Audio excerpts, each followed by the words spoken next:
Buffalo Soldier. Back in the 1920s it was, and I was just a lad. I turned 18 that summer, but I still lived with my mom and dad. Those were the days of milkmen. 2 quarts of milk and a pound of real butter at your door. Starched white suits at sunrise, but they don't do that anymore. Our milkman was an old black fella who everyone called Tobacco Slim. I saw him every once in a while, but I never thought much of him. Our paths crossed sometimes at sunrise. That was my summer of rebellion. I'd stay out with my friends till dawn, drinking and fighting, a real hellion. I was staggering in one morning, carrying my head in my hands, started up the steps of our front porch, and there Tobacco Slim stands. I was almost sober again, but still in no mood to be nice. "Get out of my way, old man," I said, and I didn't expect to ask twice. I wasn't ready for the response I got. It came without a sound. Because that old man just looked me in the eye. That old man stood his ground. I must have had a shocked look on my face. We stood there a second or two, because Tobacco Slim just chuckled a bit and said, "I ain't scared of you. I fought the Spanish and I fought the Sioux. What I'm telling you is I've fought real men. Beat every man that tried to push me down, and I'm ready to do it again." Maybe it was his tone of voice, maybe the look on his face, but something told me to think again, and I stepped back a pace. I wasn't really afraid of Slim. He looked too old to fight. But he had a certain way about him. I almost believed he was right. "Go on, old man. You make me laugh." The tension making my voice go higher.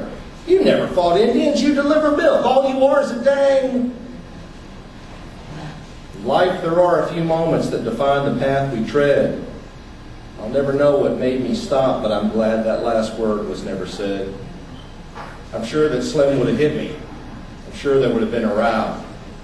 But the worst part of what might have been is that I wouldn't know what I know now. We paused on those steps facing each other. Oh, we must have been a sight. Trying to decide what would come from this, trying to decide if there'd be a fight.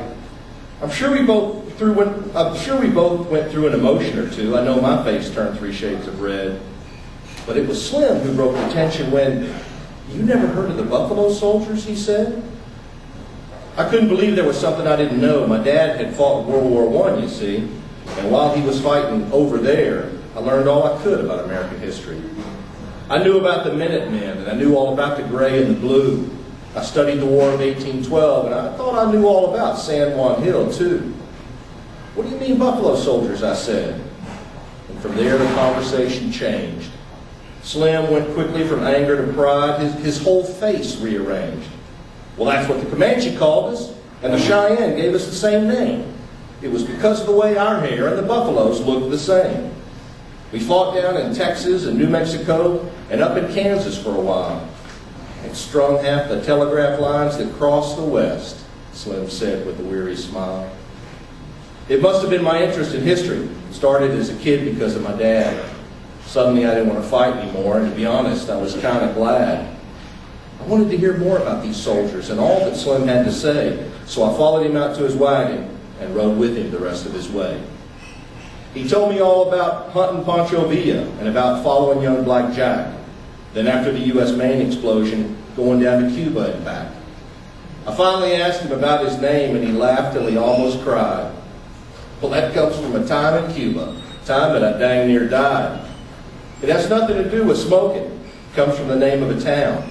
I don't mind people getting it wrong. It's something I don't mind living down. We were offshore of a town called Tyabacoa, Willie Tompkins, 2 others, and me. We were waiting to get off this great big ship we had sailed across the sea. There was already a battle raging. Wounded already piled up on the beach. Some boys of our unit were stranded, under fire, and just out of reach. We watched as the flying bullets kicked up the water, made little holes in the sand. If nothing happened to save them soon, those boys would be killed to the last man. I looked at Willie and said under my breath, "We can't fly, can't walk on water. We'd have to row." Knowing we'd be shot at from ship to shore and back, Willie looked at me and said, "Let's go." That was the longest stretch of time in my life. Willie steering, two rowing, and me using my gun. But we went on shore, picked up the wounded, and made it back without losing a one. Willie was steering, so they gave him the Medal of Honor. He got the glory and the fame. I didn't care. I didn't get a scratch that day. But I did get the memory and the name. After that morning, Slim and I talked a lot. I rode his milk wagon again and again. And when all the stories were told at least once, I kept riding because we'd become friends.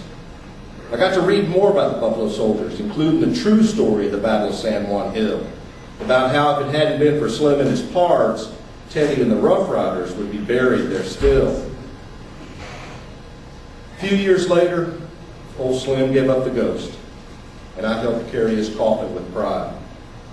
And I couldn't help thinking as I folded up the flag of all of America's soldiers who had died, fighting for their country and their loved ones, fighting on our own soil and across the sea, some fighting to bring in their freedom, others, like Slim, fighting to become truly free. As the years rolled by and I got older, I never forgot my old friend Slim. And when my country called for volunteers, I joined up because of him. The Army taught me how to march, and they taught me how to use a gun, but they couldn't teach me how to be a soldier. That Slim had already done.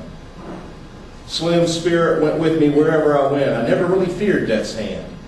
Not in Tunisia, not at the Bulge, well, maybe when I crossed Omaha Beach's sand. Just like Slim, I did my duty. Because of him, I earned my pay. And thanks to the lessons he taught me, I'm still alive today. I tried to do his memory honor. I served my country with his pride. I just hope on that day when the last roll is called, I'm fit to stand by Slim's side. Slim, you old Buffalo soldier, your legacy has meant so much to me. You taught me to be a much better man.